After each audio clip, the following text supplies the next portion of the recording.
अस्सलाम वालेकुम dear students and viewers. उम्मीद करता हूँ आप लोग खैर खैरियत से होंगे, ठीक ठाक होंगे।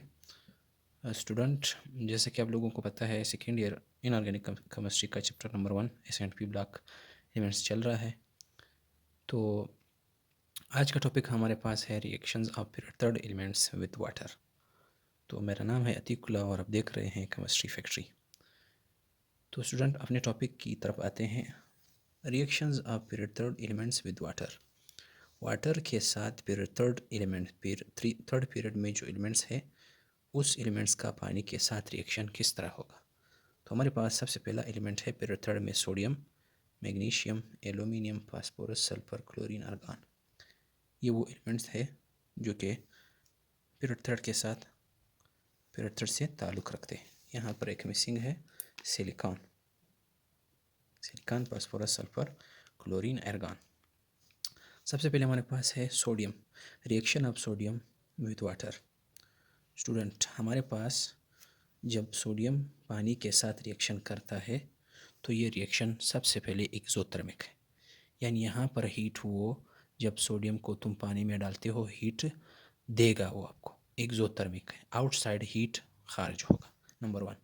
दूसरा, सोडियम चूँकि इसकी आयनाइजेशन एनर्जी इसी पीरियड के एलिमेंट्स में से सबसे कम है तो ये वायलेंटली रिएक्शन करता है, एक्सप्लोसिवली, शिद्दत से ये रिएक्शन करता है। सही है, जब तुम इसको डालते हो तो एकदम से ये क्या करता है, रिएक्शन करता है। Sodium react with cold water, हमेशा ये कोल्ड वाटर के साथ रिएक्शन करता है। उसकी वजह यह है क्योंकि ये हीट देगा, यानी कोल्ड वाटर के साथ इसकी रिएक्शन तेज़ है, वजह ये हीट देगा। अगर तुम इसको गर्म पानी में डालते हो तो वो पानी ऑलरेडी गर्म है तो वो हीट पानी वाला सोडियम में जाएगा तो रिएक्शन आहिस्ता होएगा, इतनी तेज़ी से नहीं होएगा। सही है, तो जब तुम इसको कोल्ड वाटर में डालते हो तो रिएक्शन फास्ट होगा। Sodium react with cold water violently to produce sodium hydroxide and hydrogen gas. जब सोडियम पानी के साथ रिएक्शन करेगा तो सोडियम हाइड्रोक्साइड बनेगा और हाइड्रोजन गैस खारिज होगा।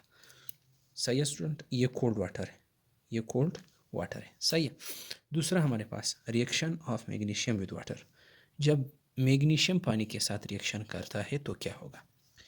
स्टूडेंट, जब मैग्नीशियम पानी के साथ रिएक्शन करता है तो ये इतनी शिद्दत से नहीं होगा जितना सोडियम है करता है।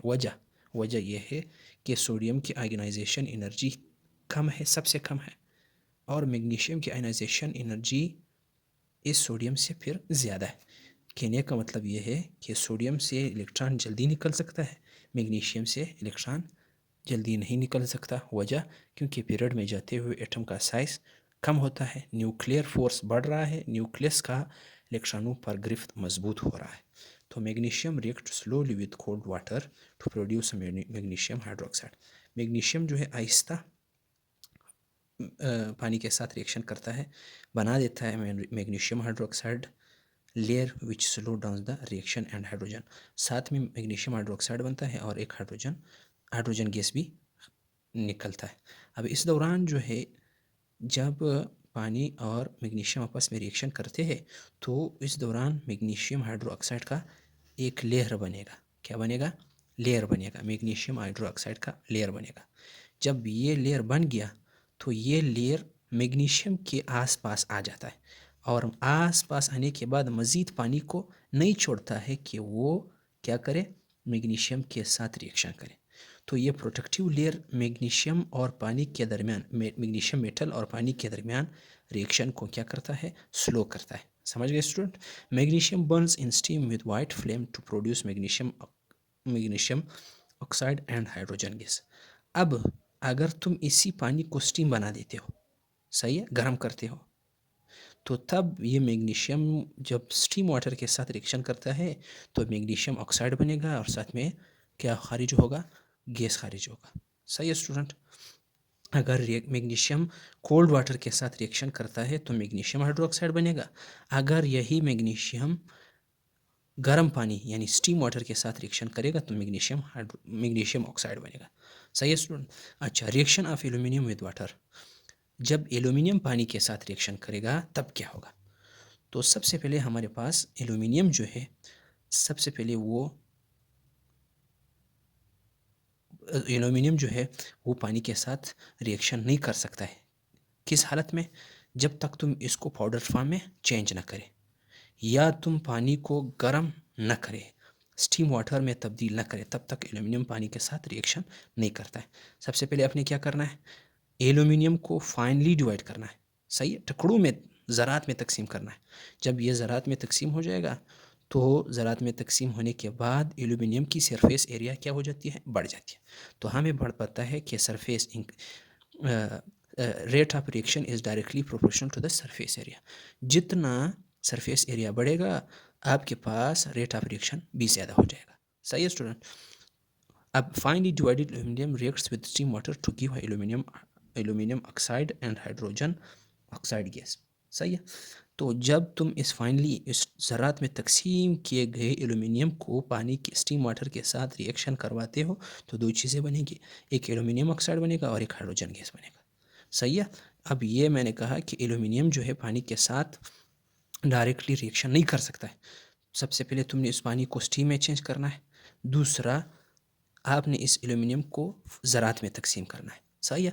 The reaction is relatively slow due to formation of aluminium oxide. अब ये एल्यूमिनियम ऑक्साइड जब बन जाता है तो ये एक प्रोटेक्टिव लेयर किसके आसपास, एल्यूमिनियम के आसपास आ जाता है। मज़ीद पानी को इस एल्यूमिनियम मेटल तक पहुंचने नहीं देता है। कौन? ये प्रोटेक्टिव लेयर किसका, एल्यूमिनियम ऑक्साइड का, कि वो क्या करे, इस पानी और एल्यूमिनियम के बीच में रिएक्शन हो जाए। On the surface of aluminium metal, formation of aluminium oxide on the surface of metal aluminium metal, as a result reaction decreases. इसके नतीजे में रेट ऑफ रिएक्शन क्या हो जाता है, कम होता जाता है। स्टूडेंट सही है। आप देख सकते हैं इसमें, यहाँ पर आप चेक कर सकते हैं, ये देखो एल्यूमिनियम है, स्टीम पानी के साथ रिएक्शन करता है। ये एल्यूमिनियम पाउडर्ड फॉर्म में है। किस फॉर्म में है, पाउडर्ड फॉर्म में है, पाउडर्ड फॉर्म है। जब ये पानी के साथ रिएक्शन करता है एल्यूमिनियम ऑक्साइड बनेगा। अब ये एक लेयर बनेगा, ये लेयर आसपास आ जाता है बचे हुए एल्यूमिनियम के आसपास। अब जब ये लेयर प्रोटेक्टिव लेयर आ जाता है तो ये लेयर इस पानी को, स्टीम पानी को इस एल्यूमिनियम तक पहुंचने नहीं देता है। जब नहीं देता है तो रेट ऑफ रिएक्शन क्या हो जाता है, स्लो हो जाता है। सही है स्टूडेंट। इसके बाद हमारे पास है reaction of silicon with water. इसी तरह हमारे पास सिलिकॉन भी जो है पानी के साथ रूम टेम्परेचर पर रिएक्शन नहीं कर सकता है। सही है। At a room temperature silicon does not react with water in its elemental form due to formation of protective layer of silicon dioxide on silicon surface by the reaction of air oxygen. अच्छा, इसकी वजह कुछ यूँ है कि हवा में, environment में जो आपके पास सिलिकॉन पड़ा हुआ है, ये सिलिकॉन हवा के ऑक्सीजन के साथ क्या करता है, रिएक्शन करता है। जब ये रिएक्शन करता है तो इस सिलिकॉन का जो एलिमेंट है, इसके यानी ये सिलिकॉन का एक टुकड़ा है, इसके आसपास ऑक्सीजन क्या हो जाता है, जमा हो जाता है। सही है, जमा हो जाता है। अब आसपास जो ऑक्सीजन जमा हो गया तो इस सिलिकॉन के टुकड़े के आसपास सिलिकॉन डाइऑक्साइड का एक प्रोटेक्टिव लेयर बन जाता है। जब तुम क्या करते हो, इसको पानी के साथ रिएक्ट करवाते हो तो ये रूम टेम्परेचर पर पानी के साथ रिएक्शन नहीं करता है। तो इस रिएक्शन करवाने के लिए तुम क्या करते हो, सबसे पहले इसको फाइनली पाउडर्ड फॉर्म में चेंज करते हो इस सिलिकॉन को। जब तुम इसको टुकड़ों ज़रात में तब्दील करते हो तब ये स्टीम वाटर जो है इसके साथ रिएक्ट करके सिलिकॉन डाइऑक्साइड बनेगा और हाइड्रोजन बनेगा। सही है student. At a room temperature silicon does not react with water in its elemental form. Elemental form में रूम टेम्परेचर पर सिलिकॉन पानी के साथ रिएक्शन नहीं कर सकता है due to formation of protective layer of silicon dioxide. वजह यह है कि हवा का ऑक्सीजन एक लेयर यानी इस सिलिकॉन के सरफेस, सिलिकॉन के टुकड़े के सरफेस पर जो सिलिकॉन के एटम्स होते हैं उसके साथ ऑक्सीजन रिएक्ट करता है तो सिलिकॉन डाइऑक्साइड बन जाता है। Silicon dioxide on silicon surface by the reaction of air oxygen, ये बन जाता है। सही है। The silicon react with water extremely high temperature producing silicon dioxide and hydrogen gas. बाद में जब तुम इसको फाइनली डिवाइडेड ज़रात में तकसीम करते हो तो तब ये सिलिकॉन पानी के साथ रिएक्शन करता है और क्या बना देता है, सिलिकॉन डाइऑक्साइड बना देता है और हाइड्रोजन गैस बना देता है। सही स्टूडेंट। इसके बाद तुम्हारे पास है reaction of phosphorus, sulphur and argon. अब सल्फ़र, फास्फोरस और आर्गन ये भी पानी के साथ रिएक्शन नहीं करता है। Phosphorus, reaction of sulphur, phosphorus and sulphur पहले देखते हैं। Phosphorus, sulphur do not react with water due to two reason. Reasons, दो वजूहात है, सही है। The elements which do reaction with water must have one of the two properties. Student समझो, अगर कोई एलिमेंट पानी के साथ रिएक्शन करता है तो इसके पास दो प्रॉपर्टीज़ होनी चाहिए। नंबर 1, ये इजीली आयोनाइजेबल हो, यानी इसको पानी में हल होती ही आयंस में तब्दील होना चाहिए, जैसे कि लाइक अल्कली मेटल्स और alkaline earth metals. Alkali metals और अल्कलाइन अर्थ मेटल्स जब तुम इसको पानी में डालते हो तो एकदम ये अपने आयंस में चेंज हो जाता है और हल हो जाता है, सही है। दूसरी प्रॉपर्टी इसके पास होनी चाहिए strong oxidising properties like halogens. देखो स्टूडेंट, अब फास्फोरस और सल्फर हमारे पास न अल्कली मेटल्स है न अल्कलाइन अर्थ मेटल्स है, न उसी की तरह है कि वो पानी में जल्दी हल हो सके। वजह क्योंकि वो फास्फोरस और सल्फर हमारे पास क्या है, नॉन मेटल्स है, तो वो आसानी से हल नहीं होते हैं। उसके उसके एटम्स के बीच में एक स्ट्रांग फोर्स ऑफ अट्रैक्शन मौजूद है, कोवेलेंट बॉन्ड मौजूद है, आसानी से वो टूटने वाला नहीं है। दूसरा strong oxidising properties like halogens, और ना ये वो प्रॉपर्टीज़ रखता है कि वो क्या करे, हेलोजेंस की तरह इलेक्ट्रॉन को ले ले, सही है। यानी वो हेलोजेंस की तरह नहीं है, न क्लोरीन फ्लोरीन ब्रोमीन आयोडीन की तरह नहीं है कि वो क्या करे, वो इलेक्ट्रॉन्स को ले ले, खुद रिड्यूस हो जाए, दूसरे को क्या करे, ऑक्सीडाइज हो जाए। समझ गए स्टूडेंट? तो हमारे पास जब हम along the period across the period जाते हैं तो हमारे पास आयनाइजेशन एनर्जी क्या हो रही, बढ़ रही है।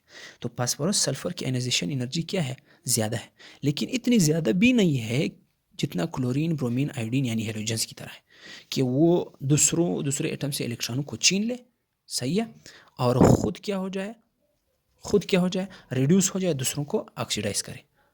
समझ गए? तो ये जो हमारे पास फास्फोरस और सल्फर है, ये हेलोजेंस नहीं है कि वो इलेक्ट्रॉन क्या करे, दूसरों से ले ले। तो इन दोनों प्रॉपर्टीज़ में से कोई प्रॉपर्टी फास्फोरस और सल्फर में मौजूद नहीं है, तो इस वजह से सल्फर और फास्फोरस पानी के साथ रिएक्शन नहीं करते हैं, सही है। Phosphorus and sulphur do not have these of two properties. अब सल्फर और फास्फोरस जो है इन दोनों प्रॉपर्टीज़ में कोई प्रॉपर्टीज़ नहीं रखता है, तो इस वजह से वो रिएक्शन भी नहीं करता है। अब आते हैं अर्गान की बात करते हैं। अर्गान चूंकि आपके पास नोबल गैस है और इसका ऑक्टेट कंप्लीट है, therefore it not react with the water. अब उसको ज़रूरत है ही नहीं कि वो पानी के साथ रिएक्शन करे, क्योंकि उसका ऑक्टेट कंप्लीट है, उसके आखिरी में इलेक्ट्रॉन की तादाद क्या है, पूरा, इस वजह से वो रिएक्शन नहीं करता है। स्टूडेंट, उम्मीद करता हूँ आप लोगों को लेक्चर पसंद आ गया हो, समझ आ गया हो। अगर लेक्चर पसंद आ जाए, समझ आए, तो छोटा सा रिक्वेस्ट है कि